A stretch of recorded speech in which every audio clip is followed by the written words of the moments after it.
নমস্কার, আমি অতীন্দ্র মুখার্জি। লোকে যদি আমাকে দাদাজি বলেই চেনেন।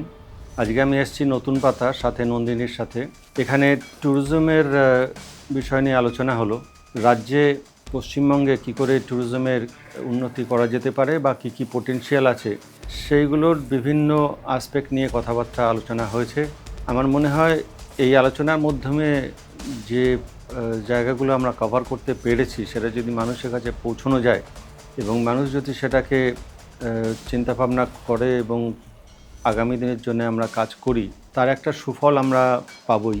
এখানে শুধুমাত্র কোনো রাজ্য সরকার বা কোনো একটা সংস্থা একা করতে পারবে বলে আমার মনে হয় না। আমার যেটা ব্যক্তিগত ধারণা, একটা ট্যুরিজম কালচারকে ডেভেলপ করতে হবে। সেটা যদি করতে হয় তাহলে রাজ্যের সমস্ত মানুষকেই এগিয়ে আসতে হবে। আমাদের সবার দায়িত্ব, নিজেদের দায়িত্ব যে রাজ্যটাকে পর্যটন শিল্পে আরও উন্নত কীভাবে করা যায়, সেই নিয়ে আলোচনা হয়েছে। আগামী দিনে আমরা আরও এইসব বিষয়ে আলোচনা করব। আমি এই সংস্থাকে এবং নন্দিনীকে শুভেচ্ছা জানাচ্ছি। ধন্যবাদ। নমস্কার।